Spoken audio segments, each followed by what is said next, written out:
हाय friends, welcome back. So आज हम एक इंटरेस्टिंग एनबीएफसी के बारे में डिस्कस करेंगे जिसका नेम है फाइव स्टार बिजनेस फाइनेंस। सो अभी तक हमने इंडिया शेल्टर डिस्कस करा, वो हाउसिंग लोन में था। एंड फिर एक एसबीएफसी डिस्कस करा जो एमएसएमई लोन में है। तो ये एसबीएफसी के बिजनेस मॉडल की तरह ही है, उसी स्पेस में प्रेजेंट है। सो इनका लाइक जो मार्केट कैप है वो अराउंड 23,000 करोड़ है। सो एक मिड कैप कंपनी है ये साउथ इंडिया से स्टार्ट हुए थे चेन्नई में। एंड अभी भी इनका मेजर बेस जो है वो साउथ इंडिया से ही है, बट ये अभी 10 स्टेट्स में प्रेजेंट है। एंड इनका जो यूएसपी है कि ये सिंगल शॉप ओनर्स को ही लोन देते हैं खाली। मतलब अगर आप पार्टनरशिप में बिजनेस कर रहे हो तो ये आपको नहीं देंगे। अगर आपका खुद का शॉप अपने नेम पे है तभी आपको ये लोन देते हैं। तो ये भी लाइक ये पर्सनल लोन देते हैं, मतलब इसमें आपका मॉर्गेज रखेंगे, बीट आपका शॉप या होम एज अ मॉर्गेज रखेंगे, अपने पास रखेंगे एंड आपको लोन देंगे। एंड उसमें जो इनका कैटेगरेशन है, जो 60% जो लोग होते हैं इनसे जो लोन लेते हैं वो बिजनेस लोन लेते हैं। एंड 40% या तो पर्सनल फाइनेंस के लिए या फिर होम होम लोन या होम कंस्ट्रक्शन के लिए। सो 60:40 का स्प्लिट रहता है। इनका जो एवरेज टिकट साइज है वो 3.5 लाख रुपीज का रहता है। जो हमने एसबीएफसी में देखा था वो ज्यादा था। इनका सिमिलरली इंडिया शेल्टर में हमने देखा था वो 10 लाख का था। तो इनका 3.5 लाख में है। सो जनरली ये जो एनबीएफसी स्पेस है, मतलब ये एमएसएमई में डील करते हैं। जो लाइक जो शॉप ओनर्स हो गए आपके, पंचर वाला, स्वीट शॉप, मतलब टायर वाला। सो ऐसे ऐसे शॉप्स को जनरली आप मतलब वॉल्यूम्स में ज्यादा लोन देते हो और ज्यादा लोगों को लोन देते हो रादर देन एक पर्सन को ज्यादा लोन देना, बिकॉज रिस्क होता है यहाँ पे ज्यादा। ओके। एंड इनका एक अच्छा पॉइंट ये है कि अभी तक जो हमने जो भी एनबीएफसी डिस्कस करी, SBFC, India Shelter and Five Star also, वो भी 100% बुक सिक्योर्ड है। मतलब आपका घर या शॉप अपने मॉर्गेज रखते हैं तभी आपको लोन देते हैं, एल्स नहीं देते। तो रिस्क कम हो जाता है। अदरवाइज जो पर्सनल फाइनेंस के जो लोन जो जनरली लाइक आपका बजाज फाइनेंस, चोलामंडलम, ये अच्छी कंपनीज है, बट स्टिल ये लोग आपको बिना किसी मॉर्गेज के लोन देते हैं। तो यहाँ पे जहाँ पे हम एमएसएमई स्पेस में डिस्कस कर रहे हैं वहाँ पे एसेट क्वालिटी को मेंटेन करने के लिए ये अच्छा बिजनेस मॉडल मतलब रहा है कि अगर आप मॉर्गेज रख रहे हो, आप लोन दे रहे हो, तो डिफॉल्ट हुआ तो आपको पैसा का इशू नहीं होगा। ओके। एंड इनका जो एयूएम है, एसेट अंडर मैनेजमेंट, वो भी 10,000 करोड़ का है। सो एयूएम मतलब अभी एज ऑन डेट इनका कितना लोन इन द मार्केट है। एंड जो इनका जो मेन कंपटीशन है वो अनऑर्गेनाइज लेंडर्स है। सो ये जैसे अभी जो इंटरेस्ट रेट चार्ज करते हैं अराउंड 25%, 24 से 25% का इंटरेस्ट चार्ज करते हैं। सो क्योंकि अनऑर्गेनाइज सेक्टर में जो लेंडर्स होते हैं वो अराउंड 30, 40, 50% तक भी चार्ज करते हैं। सो उसलिए अदरवाइज जो सिटीज में तो रेट ऑफ इंटरेस्ट 12-15% तक भी मिल जाता है आपको पर्सनल लोन। बट जहाँ गांव में लाइक Tier 2, 4, 5, 6 सिटीज में, वहां पे लाइक ये वर्क करते हैं। एंड इनका जो कॉस्ट ऑफ बोरिंग है, ये 9-10% बोरो करते हैं और अराउंड 24% पे लेंड करते हैं। सो ये बिजनेस मॉडल है। एंड जो एसबीएफसी का हमने देखा था वो 9 पे बोरो करके 18 पे, ये 9 पे बोरो करके अराउंड 24% पे। तो ये थोड़ा और टीयर, मतलब वो Tier 2-3 में डील कर रहे थे, ये 4-5-6 उस साइड में डील करते हैं। एंड का जो स्प्रेड है वही, मतलब जितने में बोरो करा मैंने, जितने में लेंड करा, तो 14-14.5% का है। एंड जो इनका जो अभी बुक है वो 90% जो है वो फर्स्ट टाइम लोन, जो लोन लेते हैं उनको देते हैं। तो इनका रिपीट रेट नहीं है, मतलब ये रिपीट लोन जो अगर आपने से लोन लिया है दोबारा आपको लोन कम प्रेफरेंस देते हैं। ये नए पर्सन को ज्यादा देते हैं। सो अभी भी ये बहुत ज्यादा अनटैप मार्केट है इनके अकॉर्डिंग। तो ये था, this is about the business model overview about the company. And now let's discuss about the Q1 FY 2025 के नंबर्स। सो Q1 जैसे अभी तक हमने जितने भी कंपनीज का डिस्कस करा, सब में कॉमन जो प्रॉब्लम था, गर्मी बहुत ज़्यादा, तो heat waves. And same her industry को इम्पैक्ट हुआ, ये जेन्युइन भी था। सो कलेक्शन एफिशिएंसी इम्पैक्ट होती है, आपको डिस्पर्सल इम्पैक्ट होते हैं इससे। एंड प्लस इनका जो इस टाइम पे स्कूल का फीस भी देना होता है। सो जिस एरियाज में वर्क करते हैं वहाँ पे इनकम जितना नहीं होता लोगों का, तो एवरीथिंग मैटर्स वहाँ पे। तो इसलिए ये वाला क्वार्टर इम्पैक्टेड था। एंड Q4 तो बहुत ज्यादा, जो जनवरी फरवरी मार्च बेस्ट क्वार्टर होता है हर फाइनेंशियल्स का एंड बैंक्स एनबीएफसी का।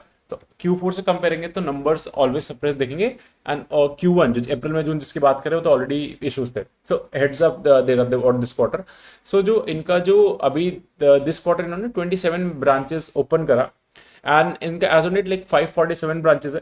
बट ये क्या कर रहे हैं अभी, जो इनकी इनकी एग्जिस्टिंग ब्रांचेस भी है उसको स्प्लिट कर रहे हैं, मतलब एक शॉप को, एक ब्रांच को दो पार्ट्स में ब्रेक कर रहे हैं। तो इसलिए इनका जो इसका ग्रोथ ज्यादा दिखेगा।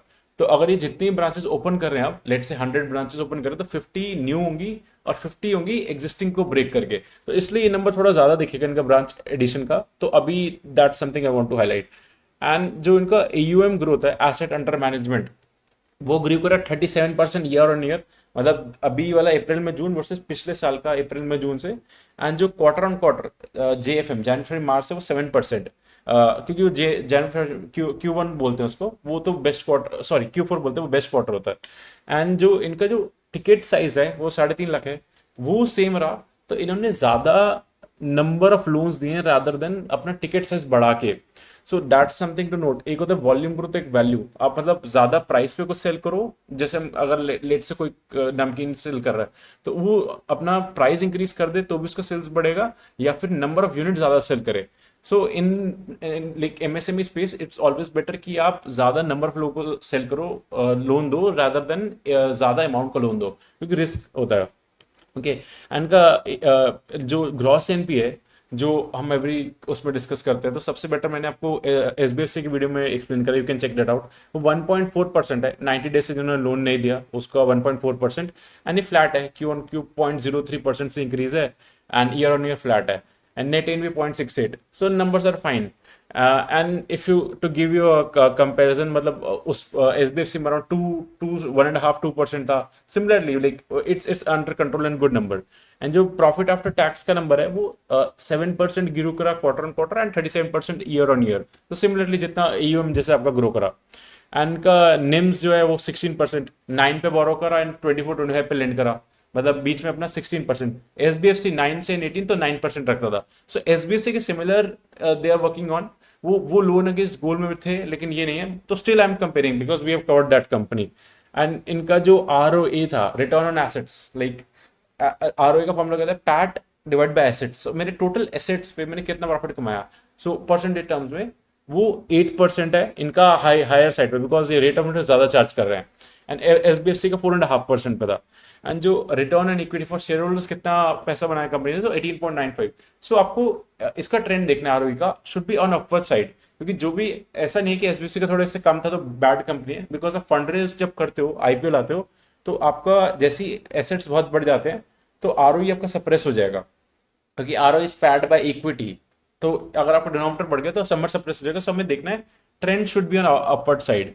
एंड का जो कॉस्ट ऑफ बोरोइंग था इस बार 9.6 था, ये FY20 मतलब 4 इयर्स पहले 12% था। सो आपका cost of borrowing continuously decline कर रहा है, विच अ वेरी गुड साइन। वो कब डिक्लाइन करता है, जब आपकी बुक्स स्ट्रांग होती है, जब आप क्रेडिट रेटिंग अपग्रेड्स मिलता है, जब आप जो लोन्स दे रहे हो वो अच्छी क्वालिटी के, तभी आपको न्यू लेंडर, ज्यादा लेंडर्स आपको लोन देंगे एंड कम रेट से देंगे। So that's something very crucial to note. And इससे आपका मार्जिन बढ़ता है, प्रॉफिटेबिलिटी बढ़ती है, सब कुछ डिपेंड करता है अगर आपका कॉस्ट ऑफ बोरिंग कंट्रोल में रहता है। एंड जो इनका जो कलेक्शन एफिशिएंसी था, एज अ टोल्ड यू कि हीट वेव्स था, तो कलेक्शन आपके एजेंट्स कलेक्ट करने नहीं जा सकते, या जो आपने लोन लिया जिनसे, वो आपके सेंटर्स पे नहीं आ सकते, बिकॉज अभी रूरल साइड में अभी भी ऐसे सेंटर्स पे भी कलेक्शंस होता है। सो थोड़ा सा इम्पैक्टेड था। बाकी ओवरऑल कंसिडरिंग द एनवायरमेंट, जहाँ पे अभी बाकी NBFC इतना अच्छा ग्रो नहीं कर पा रही एंड थोड़ा सा एनवायरमेंट टफ है, still they were able to manage. So overall numbers are on a good side. Now let's discuss about the con call. तो जो 5 स्टार का मैनेजमेंट ने गाइडेंस दिया कि 30-32% के रेंज में ये can grow for next 3-4 years easily, EOM का ग्रो कर सकते हैं। लेकिन उसमें इंपॉर्टेंट पॉइंट टू नोट है कि जो आपका डिस्पर्सल है, मतलब आप जो लोन देते हो, वो वॉल्यूम जो आपका 25 से 27% बढ़ेगा, और 4-5% से आप वैल्यू ग्रोथ भी बढ़ेगा। सो अभी जैसे इनका एवरेज टिकट साइज 3.5 लाख का है, वो 4 लाख के टूवर्ड्स चला जाएगा। एंड इनका जो वॉल्यूम्स है वो 25 से 27%। सो नेट में आपका volume growth plus value growth जो होता है वो 30 से 35% के बीच में दे कैन इसलिए grow, which is a good number. And जो रिटर्न ऑन इक्विटी है, जिनका 18.95 है, ऑल टाइम हाई लेवल पे, ये कंटिन्यूसली इंक्रीज कर रहा है। ये लोग ये गाइड कर रहे हैं कि दिस ईयर 19 तक टच कर लेंगे, एंड लाइक 1-2 साल में ये 20% पे भी ले जाएंगे। सो इसका डायरेक्शन बहुत इंपॉर्टेंट होता है ROE का। सो ROE का फॉर्मूला क्या होता है, like ROA, return on assets into leverage. So आपने एसेट्स को जितना अच्छे से यूटिलाइज करोगे, प्लस आप लेवरेज जितना लोगे, अपना पैसा जितना यूज करा है। और लेवरेज क्या होता है, मतलब अगर मेरे 100 रुपीज है, मैंने 500 रुपीज का वर्क कर रहा हूँ, बिजनेस कर रहा हूँ, तो 5 टाइम्स लेवरेज पे हूँ। तो मैं जितना दूसरे का पैसा यूज करूंगा, प्लस अपने पैसे पे मतलब उस पैसे पे अच्छे से रिटर्न कमाऊंगा, वो मेरा ROE इंप्रूव करेगा। सो एफिशिएंसी एंड प्रॉफिटेबिलिटी पैरामीटर है ये। एंड जो इनका जो कॉस्ट ऑफ फंड्स है वो अभी 9.58 से 9.47 आ गया जून में, मतलब लास्ट लास्ट क्वार्टर 9.58 से 9.47। सो इनका cost of boring continuously down trend पे है। So like they said and they have guided क्या कि जैसे अभी रेपो रेट्स जो इन्फ्लेशन कम हुआ है अभी हमारा, तो रेट कट्स यूएस में स्टार्ट हो गए हैं। यूएस फेड ने रेट कट्स कर दिए, मतलब इंटरेस्ट रेट इकोनॉमी में कम कर रहे हैं। तो इससे क्या होगा कि अभी इंडिया में भी स्टार्ट हो गए, मतलब ये एग्जैक्ट नहीं पता, पर एक दो क्वार्टर में RBI will very soon do this rate cuts. तो उससे क्या होगा, बैंक्स का कॉस्ट ऑफ बोरिंग और कम हो जाता है। तो ये बट इन्होंने प्लान करा है कि ये लोग इस रेट कट्स को आगे पास ऑन कर देंगे अपने कस्टमर्स को। सो इन्होंने गाइड करा है कि 0.5 से 0.75% जो है ये लोग स्टार्ट कर रहे हैं रेट अपने, जो जैसे जो 24-25% लेंड करते हैं, सो 0.5 से 0.75% से अपना जो लेंडिंग रेट है वो कम कर देंगे, बिकॉज उनको बेनिफिट मिलना है। सो इन्होंने पहले से डिसाइड कर रहा है कि हम पास ऑन कर रहे हैं वाला बेनिफिट टू द कस्टमर्स। सो जो इनका स्प्रेड का इंक्रीज होता है वो नहीं होगा, बट कस्टमर को बेनिफिट होगा। तो इसलिए कंपनी का मोड भी बनता है, मतलब अगर आप लेंडिंग दूसरी कंपनी को कंपटीशन भी होता है, एंड आपका थोड़ा ब्रांड इमेज भी बिल्ड होगा, मतलब कंज्यूमर्स को बेनिफिट होगा, कस्टमर्स को बेनिफिट होगा आपके। एंड जो ब्रांच एडिशन है ये इस ईयर 200 ब्रांचेस ऐड कर देंगे। अभी एज एन इनके 547 है, बट ये नंबर और ज्यादा साइड पे दिखेगा, क्योंकि एज ए टोल्ड यू कि जितने ब्रांचेस ऐड कर रहे हैं 200, तो 100 ये न्यू करेंगे, 100 स्प्लिट करेंगे। अगर इनकी एक कोई बड़ी ब्रांच थी उसको स्प्लिट करके दो में कर रहे हैं। एंड ये टीयर 4, 5, 6 साइड में ज्यादा कर रहे हैं, मतलब बहुत ज्यादा गांव साइड में वर्क कर रहे हैं।